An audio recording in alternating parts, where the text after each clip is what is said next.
from SAPS, and has also been obviously implicated in receiving some confidential information from police, even though he's a civilian, and distributing some of that confidential information. Now, we do know that when he was due to appear, he did go to court to challenge his subpoena from the Madlanga Commission. That subpoena failed. And then when he was supposed to appear, he also again asked for a postponement, and it was postponed to the 9th of March, which is obviously next Monday. And now we are here, Mandy, where now they've obviously, he's saying that he is going to appear next Monday. However, he wants that his appearance to be in camera, behind closed doors and in private. And one of the reasons that his legal team has put forward is that he has received credible death threats, not just to himself, but also to his family, and there's also been people who've been threatening to burn down his businesses along with his employees inside. The lawyers have said that these threats have been reported to the police, and they're being investigated seriously. Now, the lawyers have also said, Mandy, that even though the people who are threatening him are obviously nameless and anonymous, they believe that what he is going to testify about and what he might testify about, if it is in open session, it might put his life in danger. Now, we do know that, Mandy, there has been some people that have been killed at the Madlanga Commission, while obviously police have not confirmed whether those people were killed due to the testimonies or due to the lives of the Madlanga Commission. We know that witness F. Marius van der Merwe, he was killed after he testified at the Madlanga Commission. We know the recent case of Viandra Pretorius. There was an attempted hit on his life, and he later took his own life. But this was obviously after he was implicated in the Madlanga Commission. Now, this is the lawyer for Mr. Suleiman Karim, Advocate Camille Premid, just explaining on some of the motivations behind this application to have Suleiman Karim's testimony in camera. This is what they had to say. I think it's also just important to say it out loud and on the record that two witnesses that have come before this commission have been killed. One allegedly killed themselves by means of suicide, but did so after there was an attempt on their lives, and the other was apparently killed potentially or allegedly in relation to what they may not or may not have done here. And all I would say in conclusion, in reminding the commission of that, is that your job and mandate is about serious issues that go to the heart of the criminal justice system and potential abuse of political connections, criminal connections, and political power, which threatens a huge many deal of interests of people. And where witnesses are dying after coming to the commission and giving evidence, it's surely not unreasonable in those circumstances that my client uses whatever procedural remedies are available to him to try and get relief from this commission to protect him in some way, to make sure he's not subject to the same kind of treatment which is evidenced in his founding affidavit. Advocate Camille Premid there speaking on behalf of his client, Suleiman Karim, making that case for an in-camera hearing. That was a bit earlier. Let's listen in live now, and this feed is courtesy of Newsroom Africa. Affidavit, but it is it's obviously mentioned in the affidavit itself, and then he annexes this, and this is one of the factors that he raises with us as part of his concerns that he may be killed. Can we just perhaps clarify with you that there is nothing, there is no evidence or information in the public domain or before this commission that that supports a statement that the witness was killed because he testified here? There's no such evidence. This is still very much a matter of police investigation. Okay, you're not stating it as a fact. Yes, and I would do no more than look at the headline of page 15, where it says, in an apparent hit of the witness. Yes. So my client's position has been that these things are happening. What things are happening? Well, the apparent hit is happening, and that he relies on that article to say so. He's not attaching evidence that has come in front of you. Or He's not saying he was killed because he testified. Yes, that's not what you're trying to say. The position taken by my client is that, and I'll direct you, if I may, Commissioner Baloy, back to that paragraph 18, which didn't help me earlier, but I'm hoping is going to help me now, is where he's giving an explanation of what he understands to be happening regarding witnesses. And he's contextualizing that to say, I'm just not willing to take a risk. Yes. He's not being definitive. He can't be definitive. Well, in paragraph 10, he says, it is well established that there has been assassinations and attempted assassinations of witnesses who have appeared before the commission or who are scheduled to appear before the commission to testify, right? And then he attaches those articles. That we just spoke about, what I'm putting to you is he makes that statement, but in fact, as a matter of fact, there is nothing that says the witness died because he testified. Yes, I have no difficulty in accepting that. I have no difficulty in accepting that. All right. Now, having done that, can we, and in light of your discussion with the chairperson, can we have a look? So that is Advocate Camille Premed arguing on behalf of Suleiman Karim, engaging there with the Commission about this application for his witness to give evidence in camera. The outsurance pointsmen know that every car on the road carries a story. There's a car with a parent shuttling his kids, with a back seat full of chatter, laughter, lunchboxes and lost shoes. The outsurance pointsmen know it's not just a car in traffic, it's a regular yet special slice of a family's life. Every story's different and every story matters. That's why the outsurance pointsmen have been doing what they do since 2005 in proud partnership with 702. Outsurance is a licensed insurer and FSP. Gear up for glorious Grand Slam success with Hollywood Bets. Take your tennis passion to new heights and feel every stroke, rally and match point as the drama unfolds at the Australian Open, Roland Garros, Wimbledon and US Open. The biggest stages in tennis have been set as the world's best go head-to-head for ultimate bragging rights. Bet now and make every moment count. T's and C's apply. Hollywood Sportsbook is a licensed betting operator. No persons under the age of 18 years are permitted to gamble. Winners know when to stop. South African Responsible Gambling Foundation toll-free counselling line 0800 006 008 or WhatsApp HELP to 076 675 0710. From your pet's bowl to Belito, bro. or Barcelona, maybe Bordeaux? How about Brazil? Or Butts, Betty's, Bavian's, Bella Bella, or even Benoni. Buy any Hills pet food and you could win one of 10 holidays worth 200,000 Rand each. Or take the bucks. Scientifically proven formulas for your pet. An adventure for you.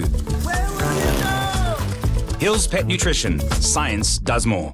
T's and C's apply. 702 is in conversation with Capitec, discussing how South Africans can protect themselves against financial crime. Scammers really succeed because they exploit, like I said, predictable human behavior. And generally, it's not because people are careless or uneducated, but every scam is tailored around very specific emotional triggers. So the first one, really, and this is the most important one, is the sense of urgency. So when you feel rushed, right, you stop thinking critically and you go into that survival reptilian brain. The second one is this fear of loss and loss aversion, and people react faster to the possibility of losing something. There's also authority bias, so people automatically trust someone if they sound like they're in charge. Scarcity and competition are especially exploited in so-called online market scams, so that fear or FOMO of missing out. Convenience and habit, we're used to receiving, for example, messages from courier services saying our parcel is ready for delivery, so why shouldn't we click on that link when it comes into our mailbox, right? Slam the scam with Capitec. Capitec is an authorized financial services provider and registered credit provider. And now, it's back to Mandy Wiener on the Midday Report. This is 702. Let's walk the talk. 12:22 on the Midday Report. The Western Cape High Court finding a section of the Value Added Tax Act which empowers the Finance Minister, Enoch Godongwana, to amend the VAT rates unconstitutional. The full bench suspending the order for 24 months to afford Parliament an opportunity to correct the defect. So an important decision there if you think about the introduction potentially of VAT last year during the budget. Both the Democratic Alliance and the EFF welcoming this decision. Sinawo Tambo Tambo, the EFF MP and national spokesperson, joining us now. So now, good afternoon to you. Thank you very much for your time. Why is the EFF in favour of this and the decision made by the High Court? Good afternoon and greetings to your listeners, Mandy. I think the most important thing we must be able to appreciate about the decision of the High Court is that it affirms the powers of Parliament to make law. And that has been our argument principally, even when we went to court about the 0.5% increases, that Parliament is the legislature, it is the arena where laws are made, and taxation falls amongst that realm of law. And laws are made by public representatives that are elected democratically by the people of South Africa. So anyone who wants to alter taxation, whether you're increasing it or you're decreasing it, must go through Parliament. So we accept and we welcome wholeheartedly the decision by the Constitutional Court, the High Court, to make that distinction, but also to affirm the powers of Parliament that they can't be delegated to the executive, and to find that Section 7, subsection 4 of the VAT Act, as it currently stands, is unconstitutional and is defective, and that we as parliamentarians must fix it. So I think it's a great win to ensure the separation of powers, but also to protect citizens from unilateral decisions by the executive. The court has suspended the declaration of invalidity for 24 months to allow Parliament time to correct it. So the principle, though, is clear now, that the executive cannot hold unchecked authority. Yes, absolutely. And if you remember, the EFF has also taken his decision to increase the fuel levy, which he did last year as a mechanism to generate the revenue that he anticipated to generate through VAT once it was defeated. We've also taken that to court, and we think that this ruling bolsters our case there because the principle remains the same. He utilized the Road Accident Fund, the pieces of legislation, to enact an increase in the fuel levy that is going to affect all of us because services and costs of goods depend on the cost of fuel. So we think that it's a good decision that is going to be a precedent set about ensuring that the executive doesn't have check power. So we're going to use this as part and parcel of our challenge for the fuel levy declaration as well. So now, thank you so much for your reaction. So now, Tambo, EFF MP, national spokesperson, reacting there to the decision of the High Court. Well, let's unpack this further now and understand what the implications are with Kaya Sitole, independent analyst. Kaya, good afternoon to you. Thank you very much for your time. This effectively means that the taxation powers remain firmly in the hands of Parliament as the elected representatives of the people. What are the implications for the Finance Minister? Good afternoon, and good afternoon to the listeners. So there are a couple of implications here. The first one is that, yes, the powers have always rested with Parliament, but what has happened over time is that in some of the tax legislation, there's always been the question of when do tax adjustments take effect, and what becomes the binding problem across all the tax laws is that if you announce a tax with an intention of raising additional revenue, you cannot afford to then have that ratification of that tax hanging in limbo with people not knowing what the actual tax rate is. So what happened around 2017 and 2018 is that Parliament actually updated the various tax acts so that there would actually be this 12-month period where the minister makes a pronouncement and it is binding on everyone. The tax is effective from the date he announces, and then Parliament is then given 12 months to undertake a process of either ratification or rejection. Now, naturally, the problem with that is that for transactional taxes like VAT, where you and I do not have to register in order for us to buy the items and still pay the VAT, if Parliament came back within the 12-month period and said we reject that number, it will be impossible to refund the taxpayer. So therefore, in particular for the VAT Act, it is completely problematic that you have such a long lead time between the pronouncement of the tax, the enactment of it, and the question of ratification and rejection by Parliament. So is this just a timing issue now? So let's use the hypothetical of the increase of VAT announced by the Finance Minister last year. There was so much confusion around, okay, so does that immediately impact the price at the tills, or do we wait now? On a very practical level, what does that mean? So it means that what we need to do is undertake a process of trying to figure out what the acceptable consultation time frame needs to be between a minister making a proposal for a tax adjustment and Parliament convening and finalizing its processes in order to ultimately reject or accept that. So currently the problem with all parliamentary processes is that they can take for a very long time. And in fact, even the 12-month cut-off period that was put in the Tax Act was to simply make sure that we did not have a multi-year process of people deliberating.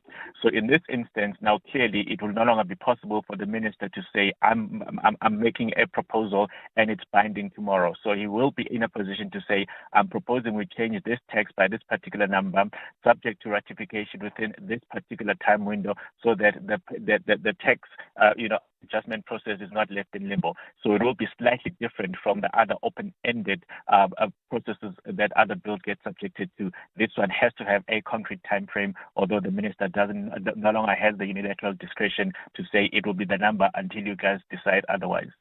For 32 years, we've had the law as it is. And now that we're trying to navigate what happens when there's a power sharing arrangement in government, is this one of those things that we're just discovering that has been kind of lying dormant in our legislation that we're now having to amend because of the change in leadership structures?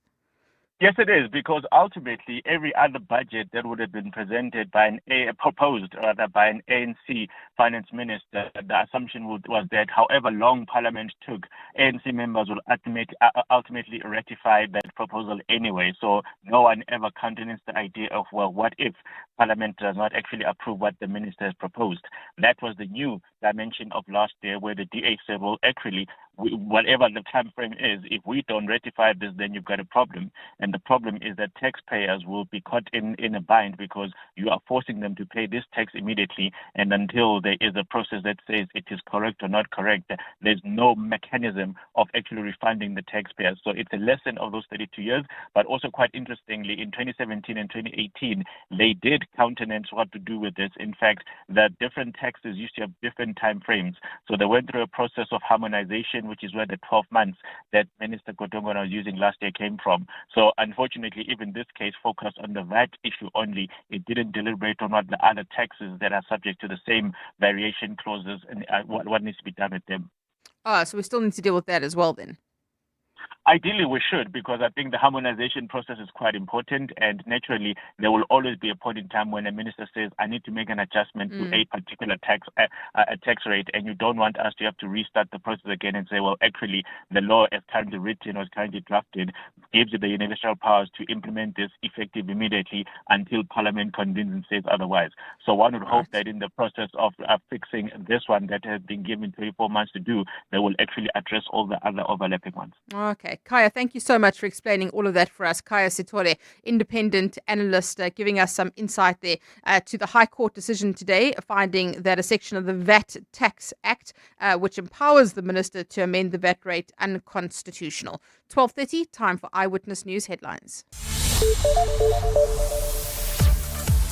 Thanks, Mandy. A very good afternoon. The lawyers for controversial Northwest businessman Suleiman Karim say he doesn't trust the Madlanga Commission of Inquiry to protect him.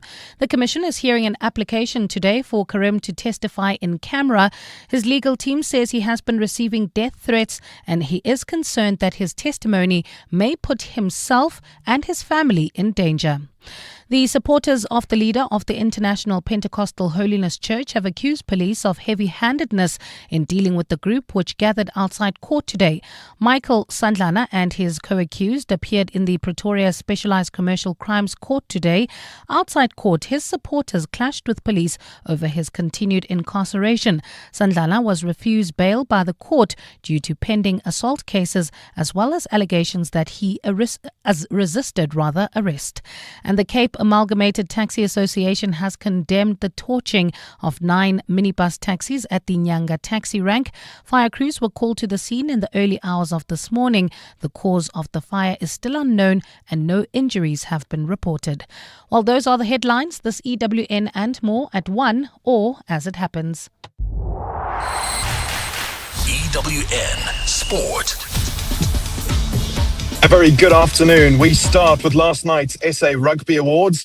Malcolm Marx and Nadine Roos were recognised as Players of the Year, with Nadine Roos also the Women's Sevens Player of the Year.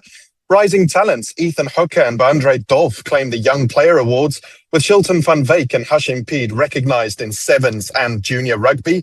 2025 World Cup semi-final referee and final assistant referee Amy Barrett-Taran was honoured as the Referee of the Year. Then on Sunday, India will join New Zealand in the T20 World Cup final at 12:30 3:30 in the afternoon. India narrowly beat England by just 7 runs yesterday in a semi-final match that saw 499 runs scored.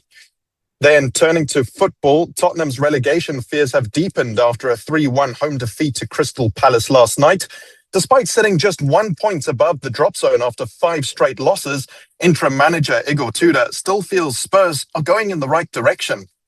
Maybe it will sound strange, but I believe more after this game than I believe before.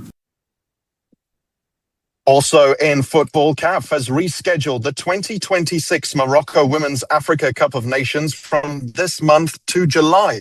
The move came just 12 days before the tournament was set to kick off. Reasons for the change remain unclear. Those are the big stories at the moment. And other sport for you to look forward to this weekend: Rugby Six Nations and HSBC Sevens return.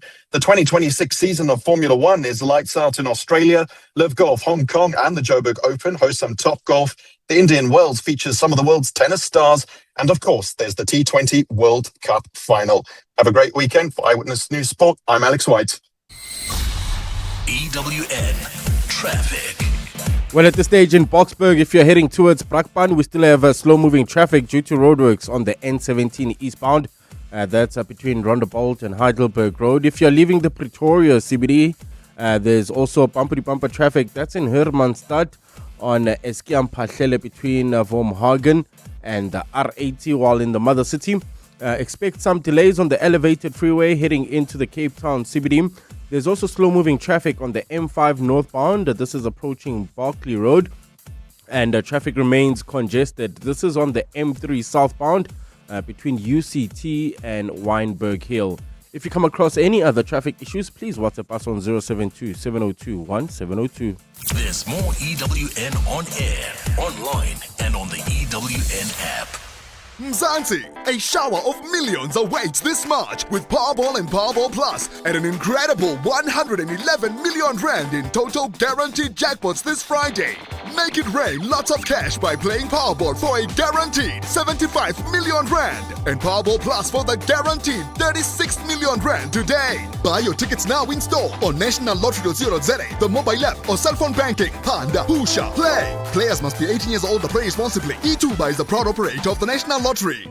Clientele is here to safeguard you and your family with compassion because life happens. Be part of a family that truly cares. Our funeral dignity plans have helped South Africans bury their loved ones with dignity for more than 30 years. Let us help you create a meaningful tribute that honors your life and those of your loved ones. We pay out within 24 hours and you will get double accident cover with a clientele funeral plan. Our plans are affordable. Pick the option that suits your needs. It's easy to apply. No medical examinations and no paperwork.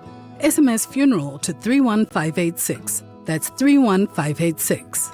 Clientele Life is an authorized FSP and licensed life insurer. T's and C's online. Standard rates apply. Did you know that you have the power to ensure your daughter is fully protected from cervical cancer when she grows up? Yes, protecting a daughter from cervical cancer is absolutely possible. And all that you need to do is ensure that your daughter gets the HPV vaccine at the age of 9. The HPV vaccine gives your daughter the best possible protection against cervical cancer and can prevent her from becoming part of the statistics. This message is brought to you by the Department of Health. WhatsApp Mandy on 072-702-1702. Afternoon, Mandy. I find Karim's lawyers argument so flimsy. I mean, we know who Karim is. I'm not taking lightly the possibility of threat on his life, but we didn't know who the other two witnesses was. Was it witness D and witness F? We didn't know their identity. I would understand why they wanna testify in camera, but we know who Karim is. What difference will it make whether he testifies in camera or not? We know his identity. So I find their argument very flimsy. Mandy, if he does not produce the well-known medical certificate that he's medically unfit, then he'll probably stay there for a week, just like Zuma did, and his buddy Sheikh. These guys are so corrupt, it's unbelievable. What about the Zondo Commission? They should all be sent to prison, have all their assets seized, and be locked away for life. Sick and tired of these criminals. That, of course, was about Vincent Smith, the ANC MP, who has been sentenced to 7 years in prison in the Bosasa matter. I asked the question whether that's enough.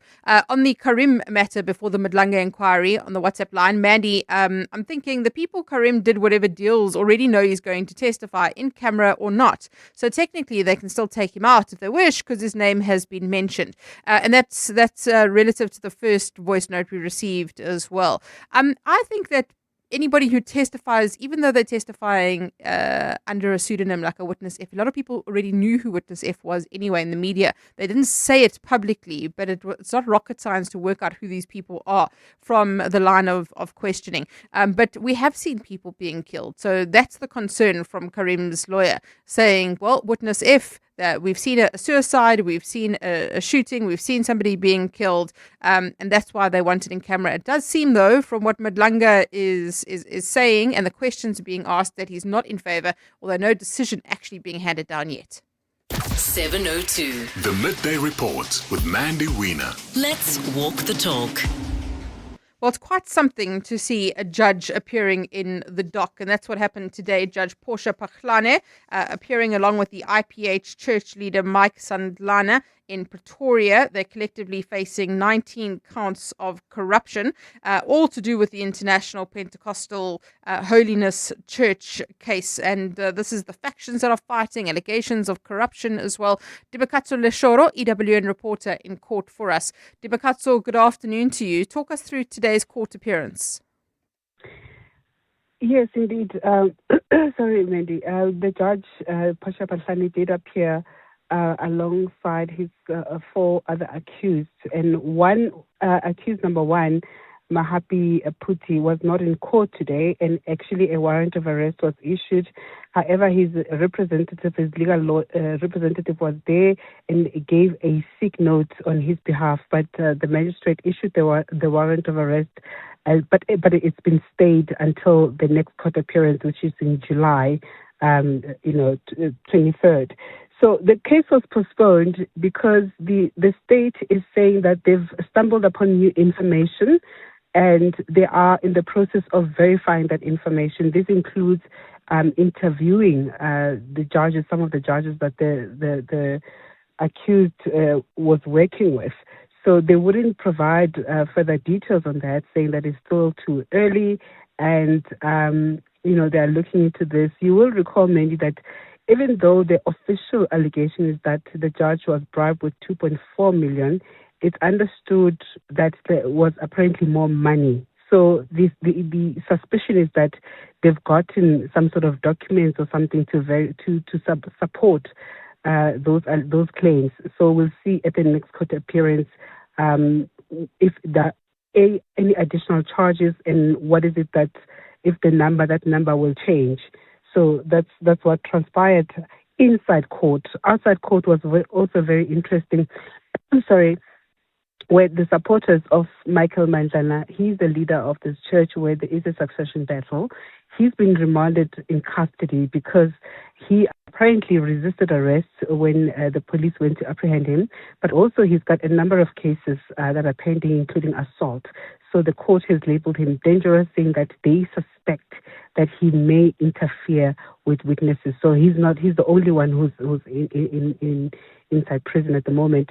His supporters were out and, battling, they actually tried to make their way into court demanding his release. It was just so ridiculous the way it happened. But out in the street, when he was being whisked away back to prison, they were trying to come in front of the van to stop the van. It was just so dramatic. Shocking, Sounds quite dramatic. And was the situation contained? It was, it got to a point where police, because I was close to them, were talking about stun grenades, but fortunately, some of the leaders intervened and calmed their members down to avert it, escalating.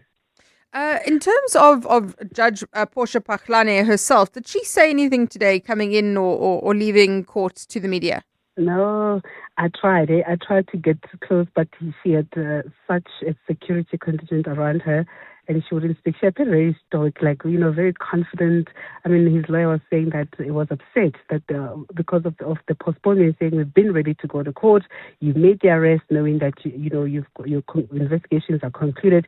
Now you're telling us there's a postponement, So she appeared very confident. I mean, and when we tried to get close to her, I know I myself tried to speak to her, but her security detail would not entertain us at all.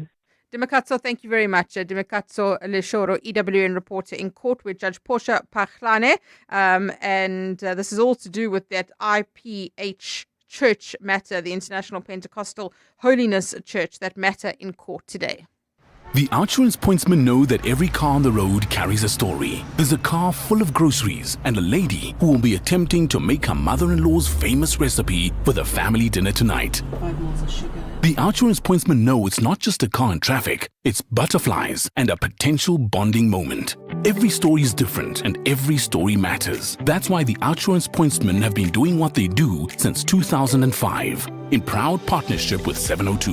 Outsurance is a licensed insurer and FSP. I heard she's got a recruiter team working 24/7. That one, she has a secret supply of talent. I knew it. She's definitely keeping a secret from us. Nothing mysterious, guys. It's SA Youth, South Africa's largest youth online recruitment platform. Fast to post, effortless to use, and effective every time. Recruit on the portal to potential, sayouth.co.za. Powering South Africa's youth workforce. Celebrate great sleep at a great price from Dial-A-Bed. Trust the sleep experts and save thousands, because right now you'll get 20% off all 40 Winks mattresses and bed sets. Shop in-store or online today for your less 20%. Plus, get fast delivery on our best sellers. Dial-A-Bed. Sleep for life. 702, the Midday Report, Monday to Friday. 12 to 1 p.m. 12:44 on the Midday Report with me, Mandy Wiener. So if you listen to the show regularly, you'll know that I'm a big believer in what I like to call a light and shade when it comes to the news. And we talk about a lot of very heavy things and very serious things. And I like to balance that out with good news, sport, books, whatever it might be. You'll also know that I'm a big F1 fan. And I've recently been watching F1 Academy on Netflix, which is essentially the story of female F1 drivers and their route into F1 and formal racing, essentially. And it's such amazing news that a South African, a 15-year-old from Benoni, Emma Rose Dowling, is heading to the Elite F1 Academy program. Obviously, she needs a lot of support to get there. And she's joining us now, Emma Rose Dowling, who's at the racetrack at the moment, I assume. Emma, good afternoon to you. Hello, how are you? I'm very good, thank you. Are you racing today? Not racing, just testing in my 86. Okay, amazing. So tell us your story and how you came to be on the path to the F1 Academy. So I started racing around about 5 years ago in 4-stroke, and after doing a few months in that, I moved to 2-stroke, where I've been racing that currently. And now, last year was my first season going properly overseas and doing Champions of the Future, which F1 Academy collides with. And last year, my mom signed me up, and I got chosen for racing for the F1 Academy program this year across Britain. And yeah. I mean, that's amazing. So obviously it requires a huge amount of dedication. Your family, obviously a big support. Your sponsors, a big support as well. How difficult is this journey? Yes, it does require a lot of effort, determination and consistency.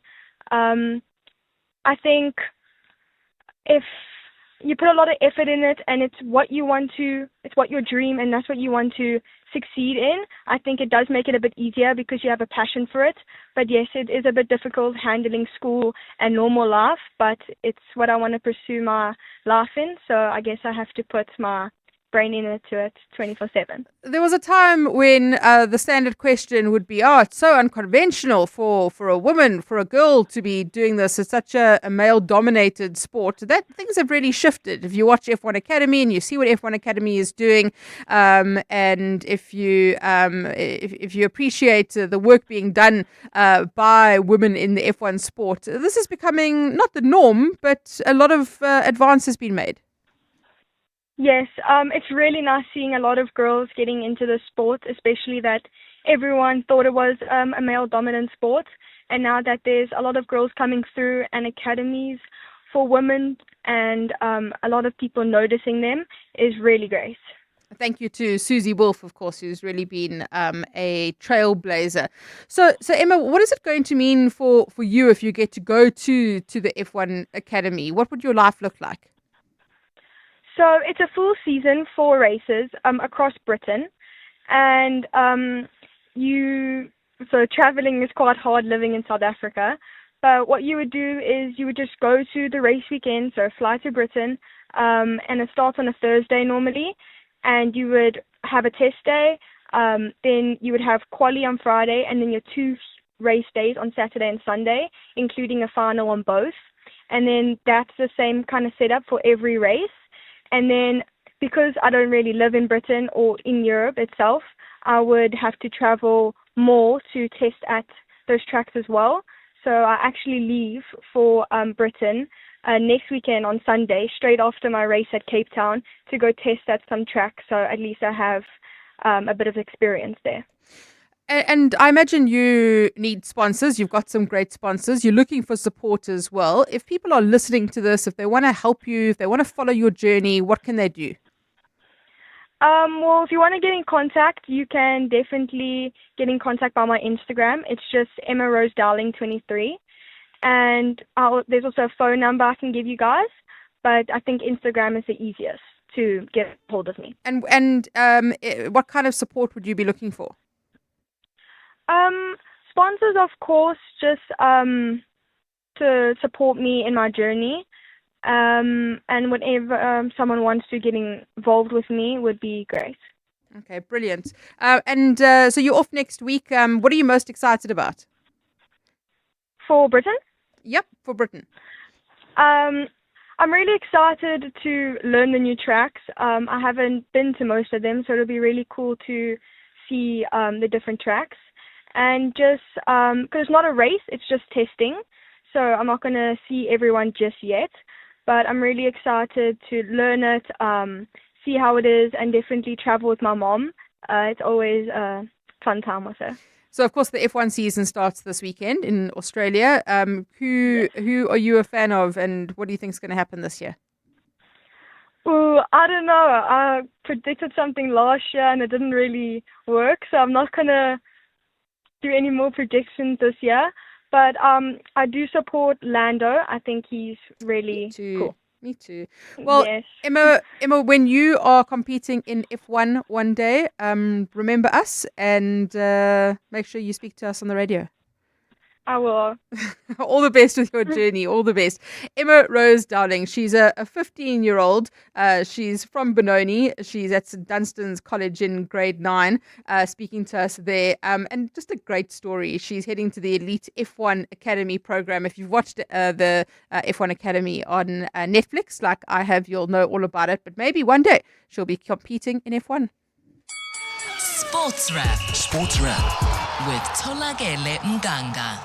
Tolakele, I mean, you're a big promoter, big advocate for females in sport. What a cool story, hey? It really is. And I think the one thing we have to give Susie Wolf congratulations and continue on doing the work where we always speak about representation. Even for us on this in South Africa, we look at Lewis Hamilton, who's fighting our fight, but to have actual South Africans involved in the sport, trying to make it to the main grid, it's always important for young girls to look at someone like Emma to say, hey, if I want to race cars, I can do it.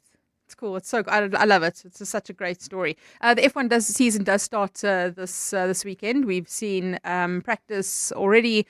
I hate asking you about predictions, but what is your sense? New cars? How are you feeling about the season? It's okay, because I think there's just been so many changes in terms of the car requirements. There's new cars on the grid. There's older, newer drivers that are coming in. So all of that is, you can't really pinpoint, and especially with the disruptions, I think we shall call it that, in terms of getting everybody to Australia, that's also going to play a part. And in terms of the calendar itself, we're not sure which races are going to go ahead. So it's still going to be, I think, probably the first 3-4 races, it's going to be like stop and start guessing. But I think the story that has come out from this week is Aston Martin. They're meant to have their debut. They possibly might not race in Australia because their team principal, Adrian Newey, is saying their new Honda power units are not only nerve damage. What did he say exactly? It's affecting the driver's nerve damage on their fingers. I mean, they kind of need that to be working in order to drive the car, but they're currently down to 2 power units. We're not even on the main race. So they might not race. So I think the one thing about Formula One, there's always so much happening that you're sitting there going, so what are we going to do on race day? It's not even about that. So Aston Martin has been a big story going into it. I'm always hoping that somehow this hoodoo that's over Lewis Hamilton finally ends and he can win number 8. So I'm always going to back him. But I think we all know at the end of the year, it'll be Max Verstappen that's lifting that championship. Yeah, I feel it's Max's year again. I do. I'm just realistic about it. But so be it. Let's just settle on it now. Okay, let's talk about the T20 World Cup.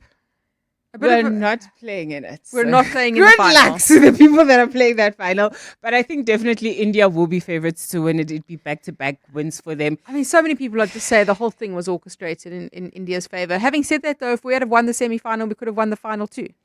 We let ourselves down. We can complain and come up with conspiracy theories all we want, but South Africa had the perfect platform to be the team that possibly wins this tournament. I don't think we can even really start to reflect on that semi-final defeat. All of us are just so disappointed in terms of probably from the second over, we knew that we were in trouble when we lost Quinton de Kock and Ryan Rickleton very quickly. And the minute Finn Allen started hitting sixes while dealing with an injury, you were just like, okay, this is done. Like all of us are losing interest, but okay, congratulations I just wish to you would India. stop spitting. Mandy, we're not professional sports people. Much like Tottenham Hotspur, by the way. Can we discuss them? Let's discuss your team, my queen. Tell me about your team. Do you see relegation ever going to win again? Are we ever going to win again? In the championship, absolutely. At least 5 games. Not in the Premier League. When you guys get relegated at the end of the season. That's not even funny, hey? We have had such a poor run. The worst thing you guys have done was actually win that Europa League final. If you had just given us the cup, you guys would be fine in the Premier League. At least I'm a Pirates fan as well, so, you know. Well, Pirates and Chiefs fans will both be sitting on the couch this weekend because it's Nedbank Cup weekend, and we know they're not involved in that competition. I think for the sponsors, you're looking at the games. Obviously, you would have liked a big team, but I think it's a chance now for the underdogs to really have their moments in the sun. The big game this weekend, we'll see Golden Arrows up against Durban City. We've got Amazulu up against Castrick Scars. Sekhukhune United take on Milford, while JAXA Spurs, who are in the amateur leagues, they take on JAXA Spurs. They're Never heard of them. The third tier of South African football. They're the lowest ranked team within the competition that is left. They take on TS Galaxy. I think of the teams that are favourites, definitely Amazulu, TS Galaxy, and Sekhukhune United will be favoured to win it. But it will be hard to convince fans of either Sundowns, Pirates, or Chiefs to watch the rest of the competition with their teams not involved. No, but they must watch. That's the beauty of it. Absolutely. You know, it's like FA Cup, same thing, same kind of. Yes, and that also continues today. The first game up this weekend is actually Wolves against Liverpool. Of course, we know what happened with Wolves and Liverpool in midweek. Mm-hmm. So if they could do that again, that'd be really great. I mean, you're not biased or anything. Very quickly. No, my team aren't playing again until like next week Sunday. I have time. We need to find new teams. I saw Malcolm Marx won the Rugby Player of the Year award. It's only fair that he wins it, considering that World Rugby did say you're the player that has been dominating over the past 12 months.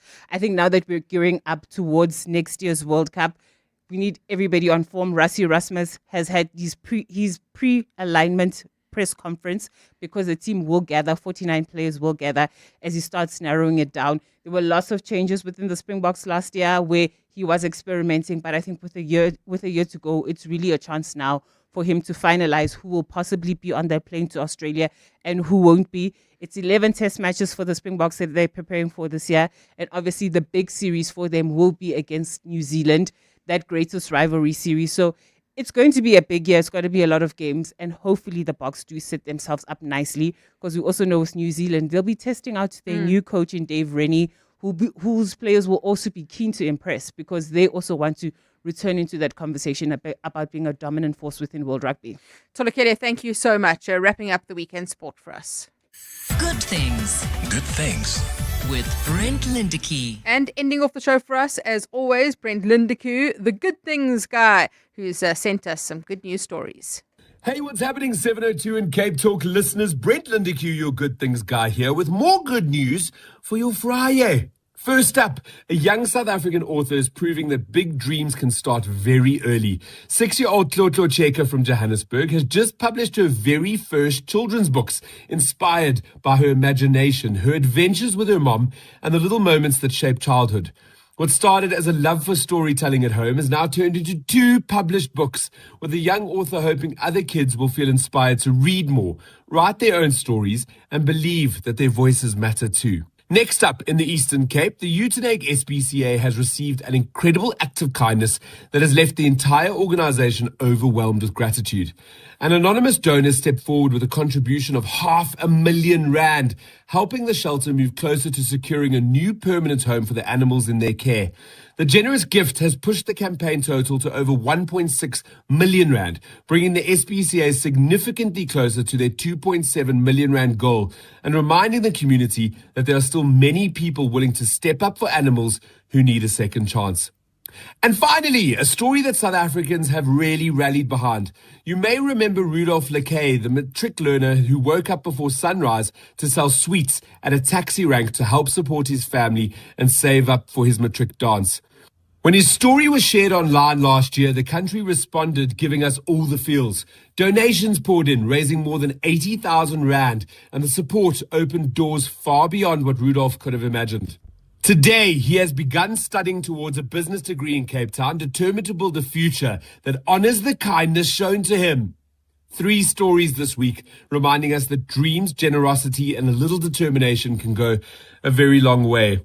For more good news, you can visit www.goodthingsguide.com. And like I say every Friday, wishing you only good things. Brent Lindeque, the good things guy, wrapping up the week for us. The Midday Report.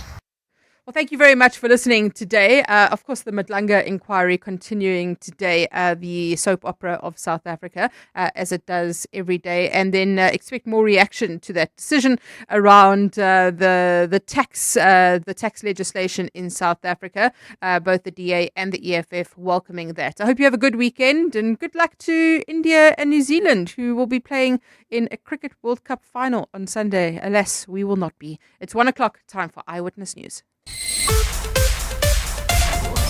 This is EWN.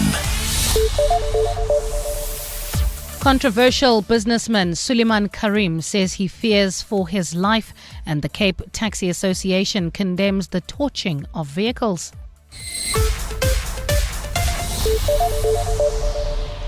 Good afternoon, I'm Bali Dlamini. The lawyers for controversial Northwest businessman Suleiman Karim say he doesn't trust the Madlanga Commission of Inquiry to protect him.